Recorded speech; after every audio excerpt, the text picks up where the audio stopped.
शाहनवाज भाई, हमारे मजलिस इत्तेहादुल मुस्लिमीन के मुमरा महानगर पालिका के गट नेता सैफ पठान साहब, हमारे कॉरपोरेटर नफीस अंसारी साहब, मन्नान भाई, मुमरा के मशहूर डॉक्टर आसिफ कोची साहब, अमजद बरकती भाई,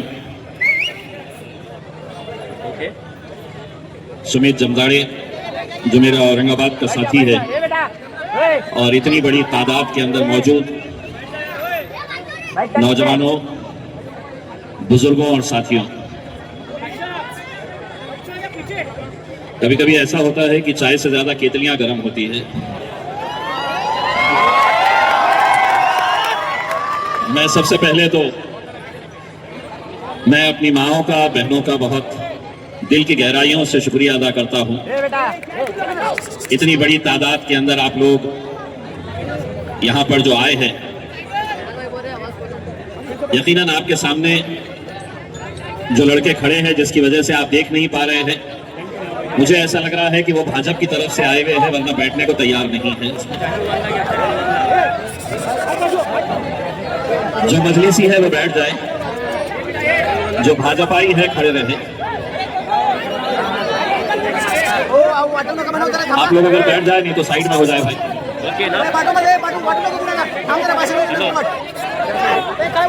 ऑडिओ चॅनल तुमचा ऑडिओ ना स्पीड खराब है, चॅनल तुमचा बंद टाकलाय। चलिए, काली टी शर्ट वाले साहब आप भी बैठ गए तो मजा आ जाएगा। ऐसा लग रहा है मेरे जहेज में आए हुए हैं आप। लाल टोपी माहिती नाही, चॅनल टूचा अभी अभी हमारे ए भाई वो पानी, ए सुनिए बच्चे, नंबर तुम्हाला पाठवतो फोटो का। अभी अभी हमारे गोवंडी के अतीक सर आए हुए हैं, एहलिया भी है, उनके एहलिया भी आए हैं, कॉर्पोरेटर। जोरदार तालियों से अतीक भाई का इस्तकबाल करिए। हमारे नौजवान साथी है। आज के इस प्रोग्राम को जिन लोगों ने कामयाब बनाने के लिए जद्दोजहद की, बड़ी मेहनतें की, बहुत लंबी लिस्ट है, इसलिए मैं शाहनवाज भाई और प्रसाद साहब मुझे ये लिस्ट दिए हैं। मैं सभी लोगों का, जो लोग यहाँ पर आए हैं, जिन लोगों ने मेहनत की है, मैं उन सभी लोगों का तहे दिल से शुक्रिया अदा करता हूँ। मैं 2 दिन पहले ही औरंगाबाद आया। मैं गुजरात में था, जहां पर गुजरात महानगर पालिका के इलेक्शन हो रहे हैं पूरे गुजरात राज्य के अंदर। तकरीबन 6 दिन मैं वहां पर था। ये बात आपको इसलिए बताना जरूरी है कि जब मैं गुजरात गया और गुजरात का महानगर पालिका का इलेक्शन में देख रहा था, तो हर जगह भाजपा नजर आ रही थी। मैंने पूछा कि विपक्ष यहां पर सिर्फ मजलिस ही नजर आ रहा है, दूसरी पार्टियां क्यों नहीं नजर आ रही हैं? तो एक चौंकाने वाली बात सामने आई। तकरीबन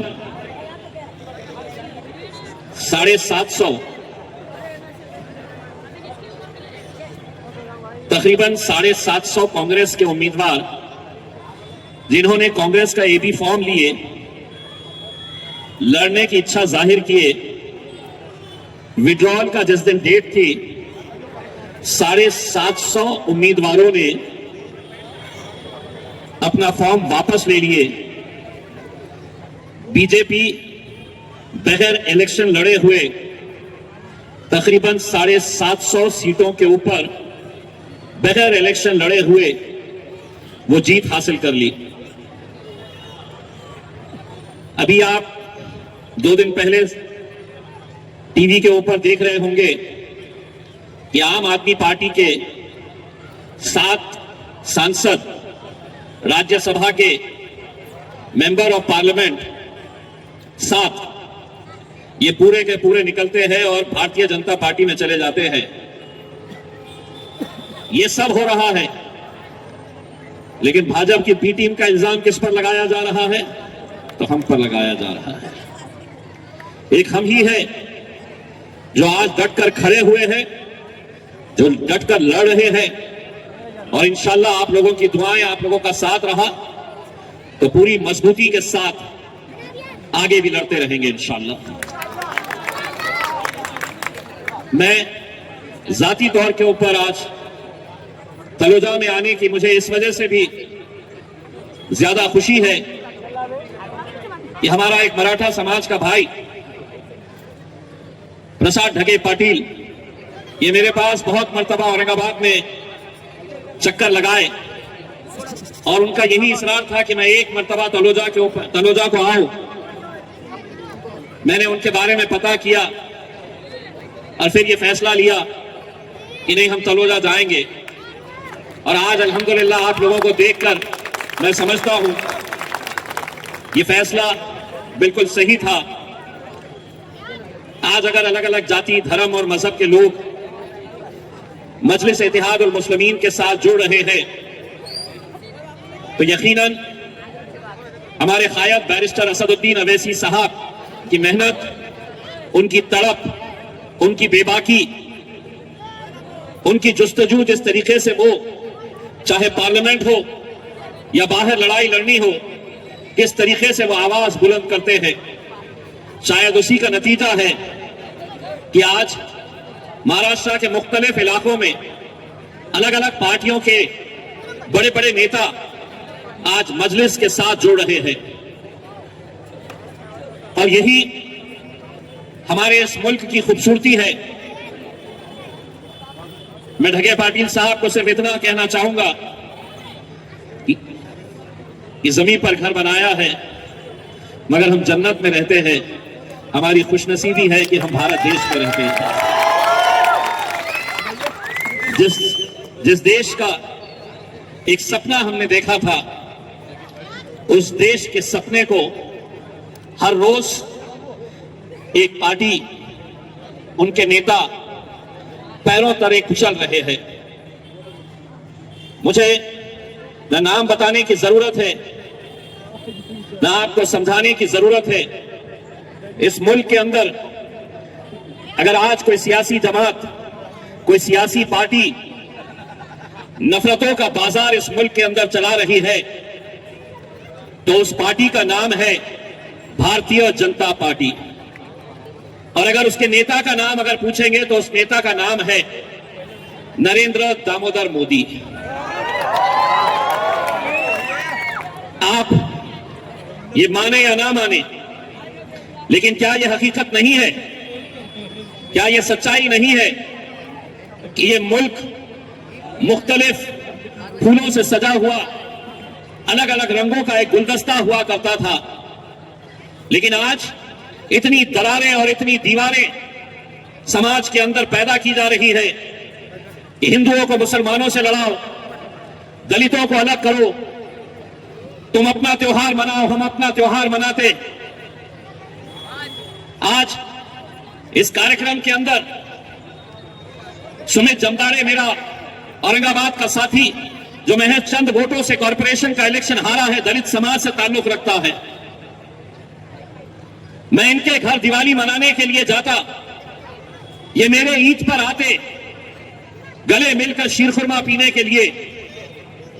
लेकिन आज कहीं ना कहीं समाज में जो नफरतें फैलाई जा रही है, हम सबकी जिम्मेदारी है, इसको हमें खत्म करना होगा। यह हकीकत है कि सियासत में अपनी कुर्सी बचाने के लिए, अपनी कुर्सी मजबूत करने के लिए भारतीय जनता पार्टी ने अपने आप को तो ताकतवर बना लिया, लेकिन इस मुल्क को कहीं ना कहीं कमजोर करते जा रहे हैं। उन्हें ऐसा लग रहा है कि हम जिंदगी भर इस कुर्सी के ऊपर बैठे रहेंगे, कोई हमें अब नीचे लेकर नहीं आने वाला, हम नीचे आ ही नहीं सकते हैं। लेकिन हकीकत यह है कि बड़े बड़े राजा महाराजा, तख्तो ताज खत्म हो गए हैं और ये सपना देख रहे हैं कि हम जिंदगी भर रहेंगे। कौन देख रहे हैं सपना? भाइयों और बहनों,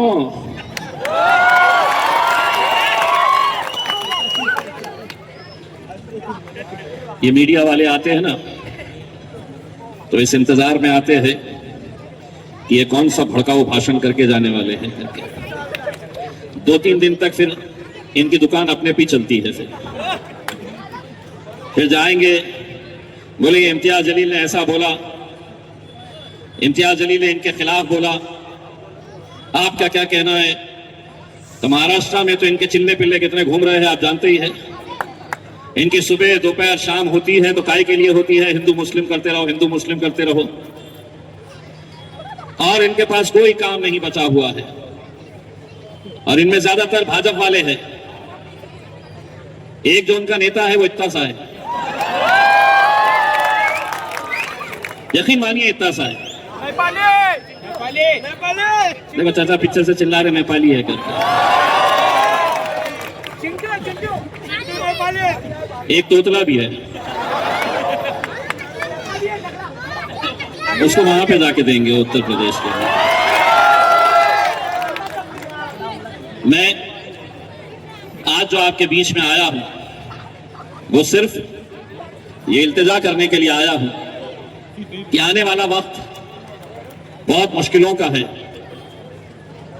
नई नए किस्म के कानून लाए जा रहे हैं। हमारे मुंब्रा के कॉर्पोरेटर साहब ने अपनी तकरीर में बताया कि एसआईआर आप लोगों को करना कितना जरूरी है। इसलिए जरूरी है, इनकी कोशिश ये हो रही है कि अगर एसआईआर के अंदर अगर आपका नाम ये काट दें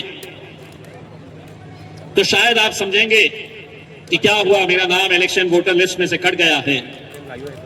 लेकिन हो सकता है कि उसके बाद ये आपके घर के ऊपर दस्तक देंगे और दस्तक देकर ये साबित करने की कोशिश करेंगे कि आपका इस मुल्क से कोई ताल्लुक नहीं है, आप किसी पड़ोसी मुल्क से आए हैं, आप बांग्लादेशी हैं, आप हिंदुस्तानी है नहीं।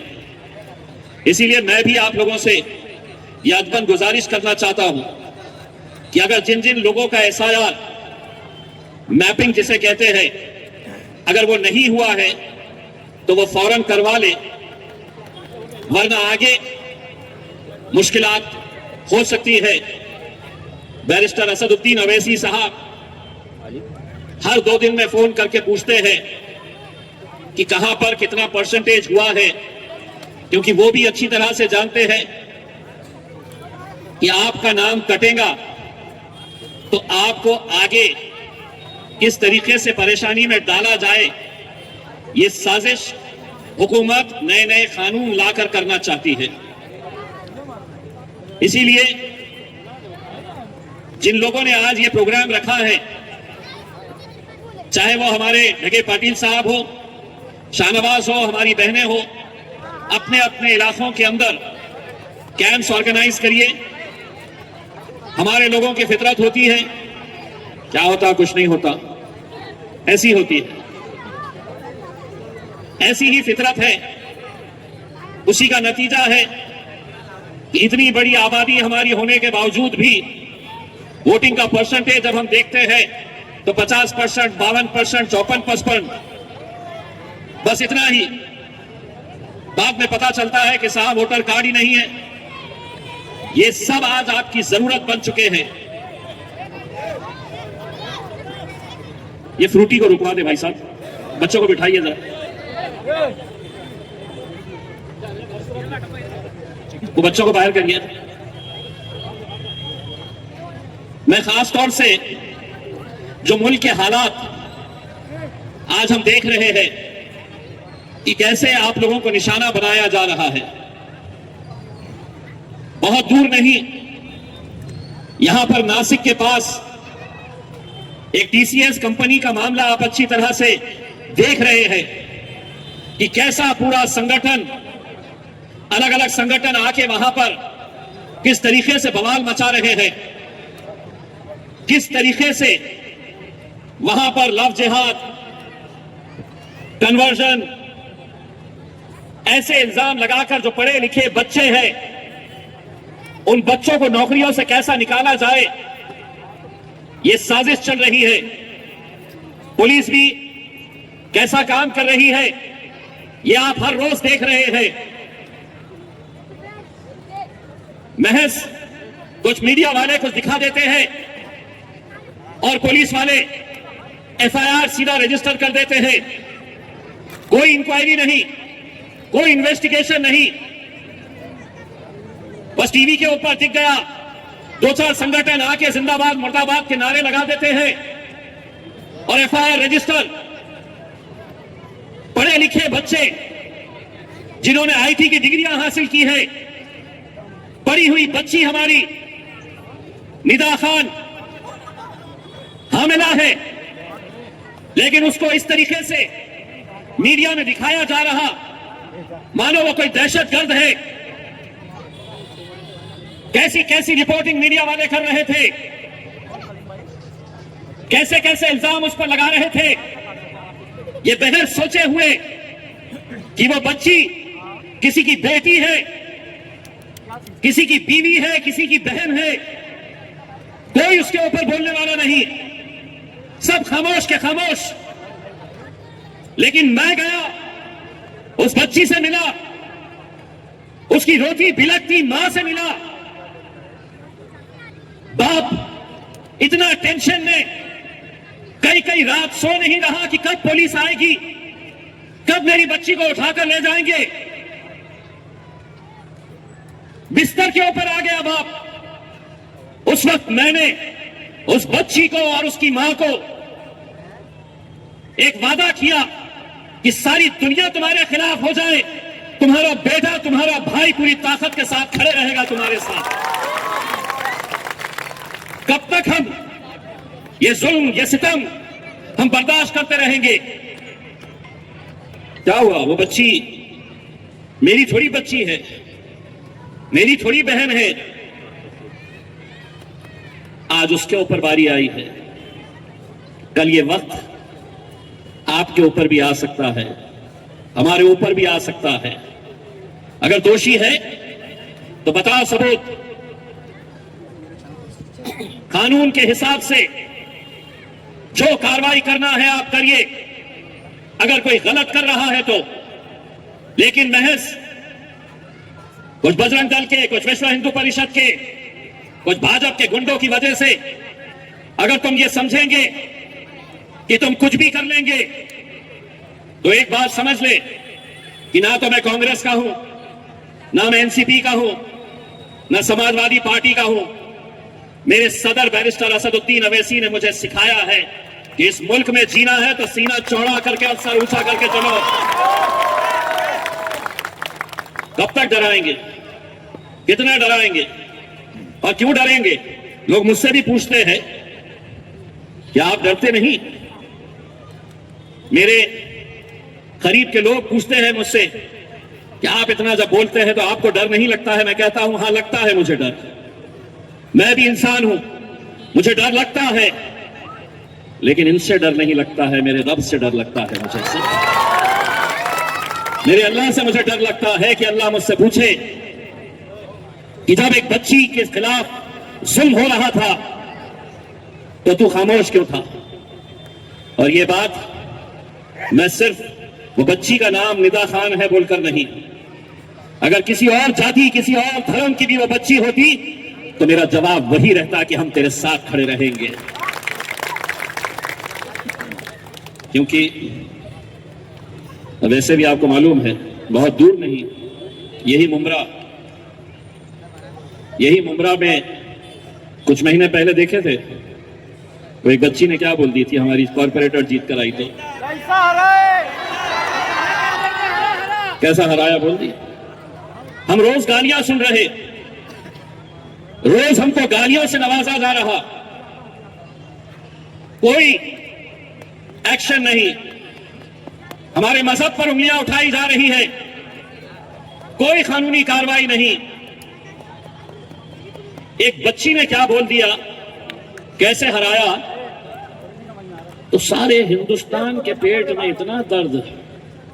बच्ची ने बोल दी कि मैं मुमरा को हरा करूंगी। 4-6 दिन तक ये जो है ना, 8 बजे टीवी खोलो तो 6-8 बैठे हुए हैं। भले वो बच्ची ने बोली है मुमरा को हरा कर देंगे, 9 बजे खोलो, तो वही चर्चा मानो देश के अंदर इससे बड़ा कोई मुद्दा था ही नहीं, कोई मुद्दा नहीं था। लेकिन जब ये मामला बढ़ गया तो भाजपा का एक नेता मुमरा आया, नेता तोतला, तो क्या बोल रहा था साहब भाई, वो पुलिस स्टेशन में गया और बोला उत्तर चिल्ला तेज ललिता करो। हाँ मन्नान भाई, पुलिस स्टेशन गया, बोला उत्तर चिल्ला तेज ललिता करो। अब बेचारे पुलिस वालों की भी हालत, बोले क्या करो, बोले तेज ललिता करो। बहुत देर लगी पुलिस वालों को समझने में कि केस रजिस्टर करना है करके। अब बेचारे पुलिस वाले क्या करेंगे, हुकूमत उनकी है, उनके इशारे के ऊपर चलना है। तो वहां के पीआई साहब ने धड़ल्ले से एफआईआर फाड़ दिए बच्ची के खिलाफ।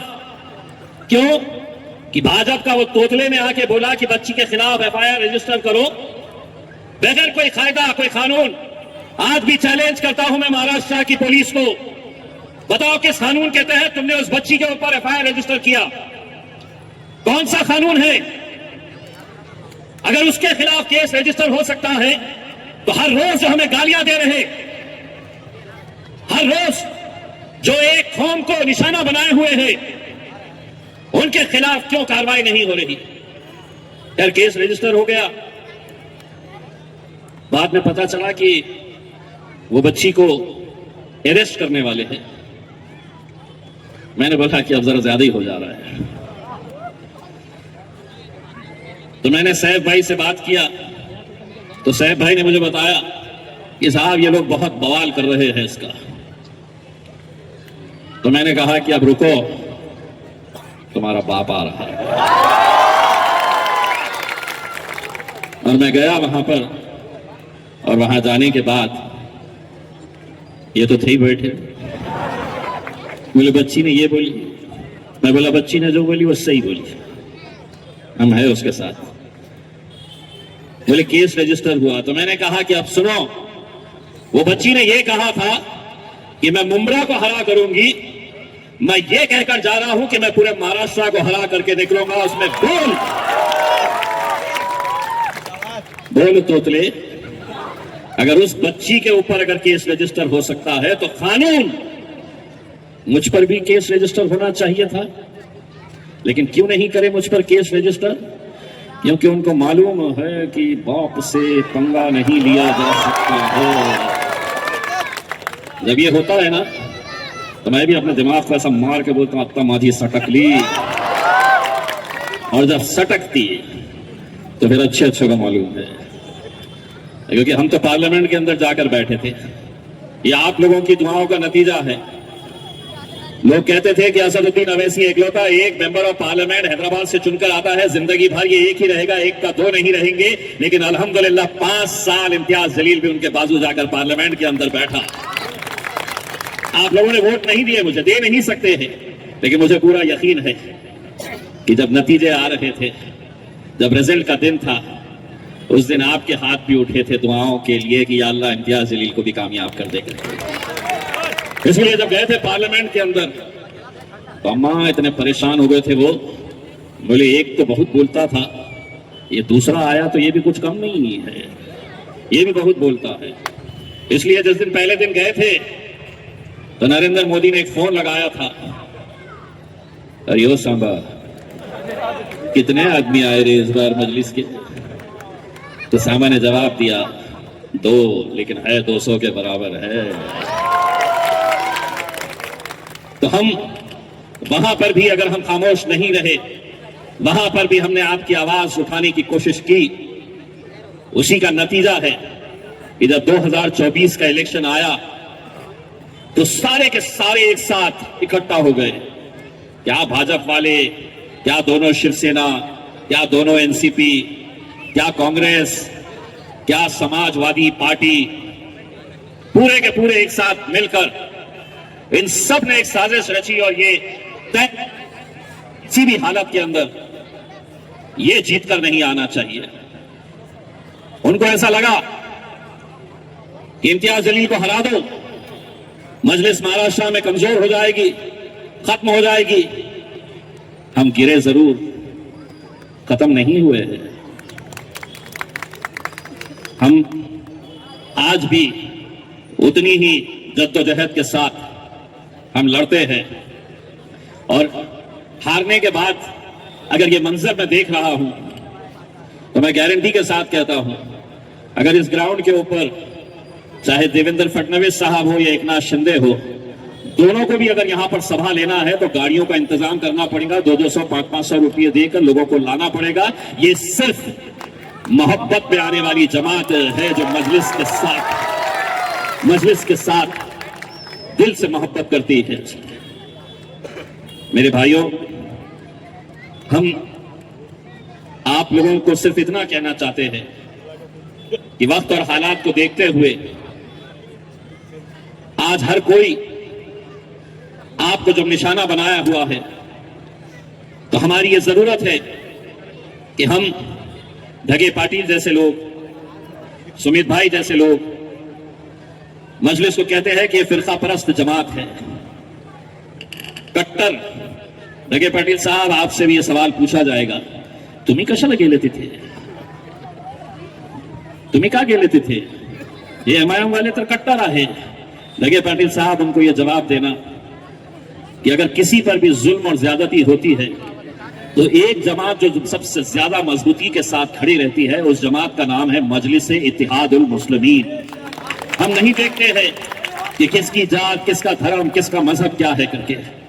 हम इस मुल्क से मोहब्बत करने वाले हैं। ये मुल्क हमारा है। यही बचपन से लेकर हमारे मजहब ने हमको सिखाया है कि अपने मुल्क से वफादारी करो। लेकिन आए दिन कोई ना कोई हमारे वफादारी के ऊपर सवाल उठाता है, कहता है कि तुम उधर चले जाओ, वो मुल्क चले जाओ, पाकिस्तान चले जाओ। नहीं, हम कहीं नहीं जाने वाले हैं, यहीं रहने वाले हैं। ये सवाल करने वाले हैं, उनको हम जवाब भी अच्छी तरह से देते हैं। दरअसल क्या है, लातों के भूत बातों से इसीलिए राहत इंदौरी साहब का एक शेर है, वो शेर मैं हर सभा के अंदर बोलता हूं, लेकिन मेरा बोलने का अंदाज कुछ ऐसा होता है कि अगर मैं पूरा शेर बोल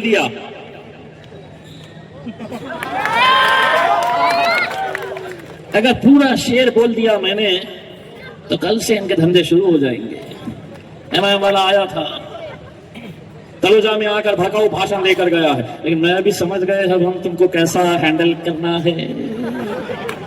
इतना दिमाग तो हमारे अंदर भी आ गया। इसलिए जो शेर बोलते हैं आधा हम बोलते हैं, आधा ये बोलते हैं।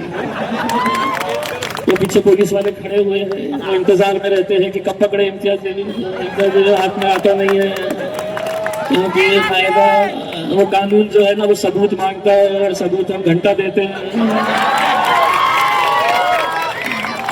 तो जितना बोलना होता है उतना बोल के हम निकल जाते हैं। तो इसीलिए मैं राहत इंदौरी साहब को और मेरी माएं और बहनें, आप लोगों को भी जवाब देना है मेरे साथ। सभी का खून शामिल है यहाँ की मिट्टी में, ये मुल्क तुम्हारे।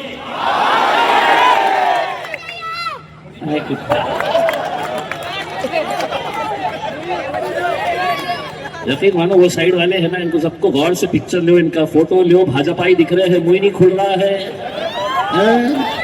आए देखने के लिए लगता है कांग्रेस के है क्या, देखने के लिए आए क्या बोलता करके। बोलो कैमरा हमारी तरफ मत देखो, उधर देखा।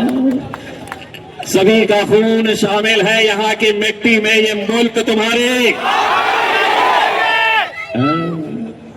समझ गया?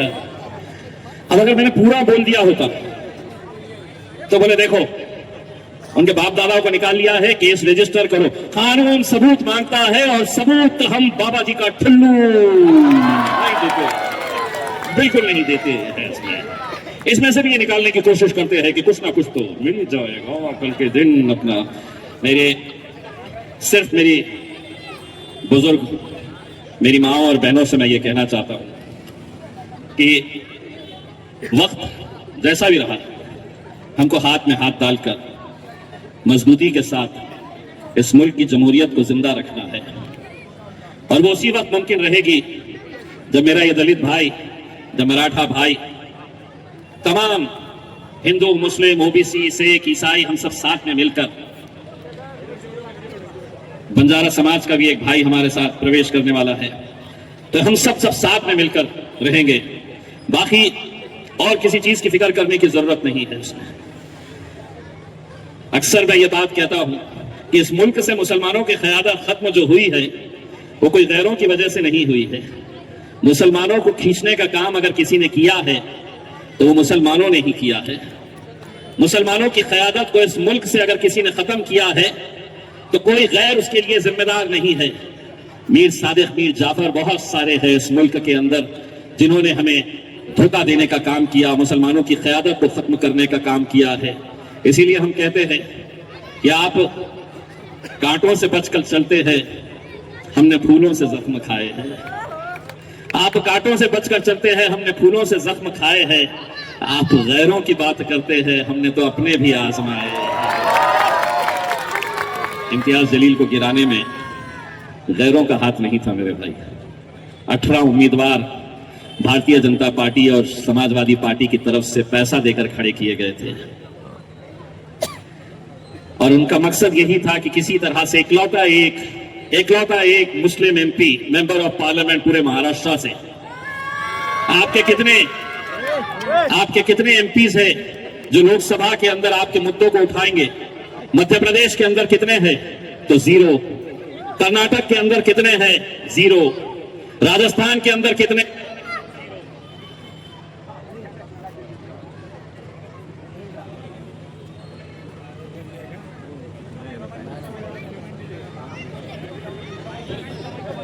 अबे यार ये चूतिया साला बीच में माइक वाले पे नजर रखो।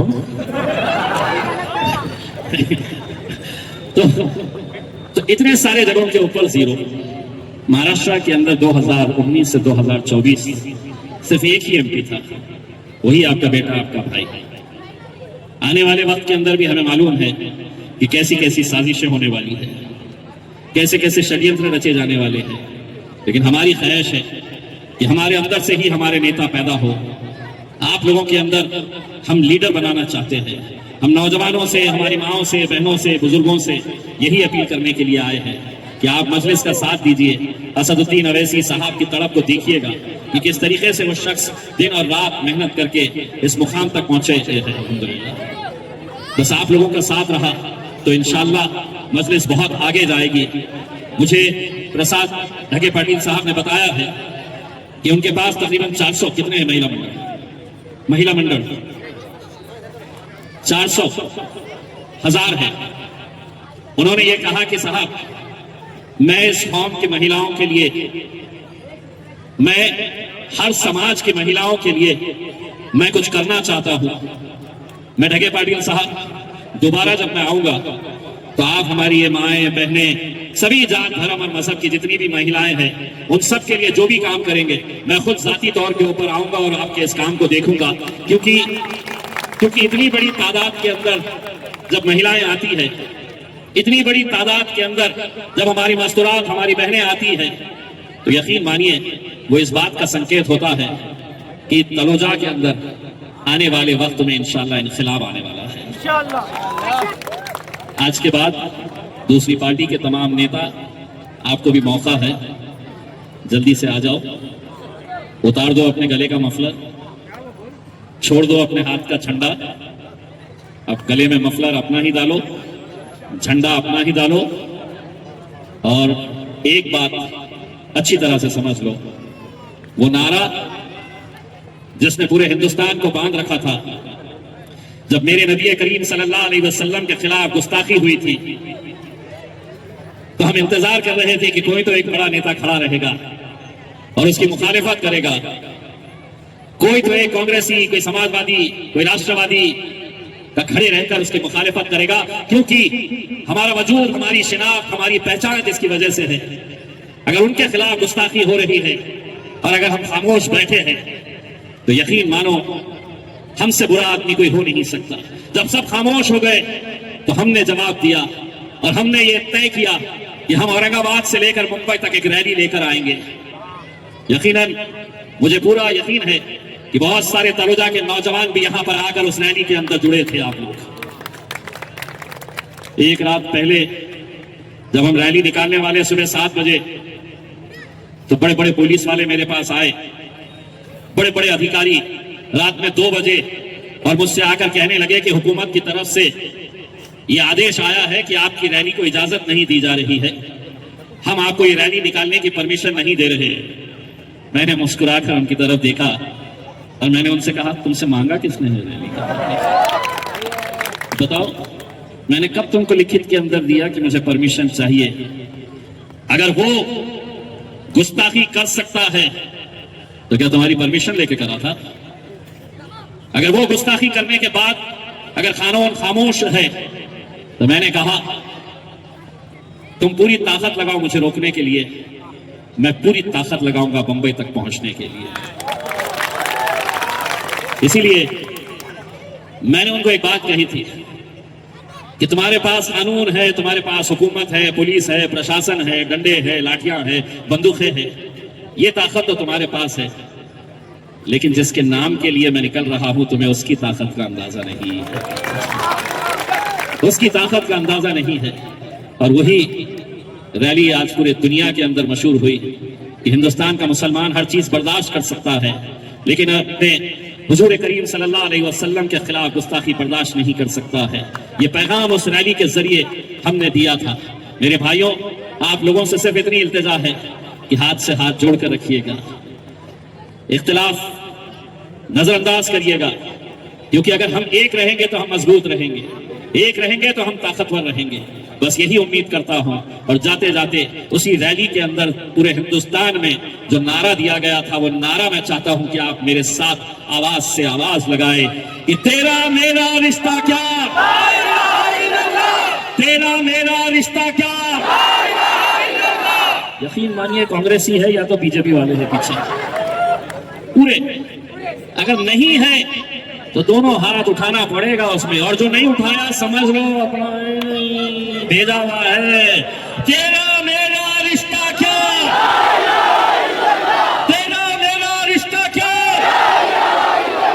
बहुत बहुत शुक्रिया प्रसाद साहब, बहुत बहुत शुक्रिया।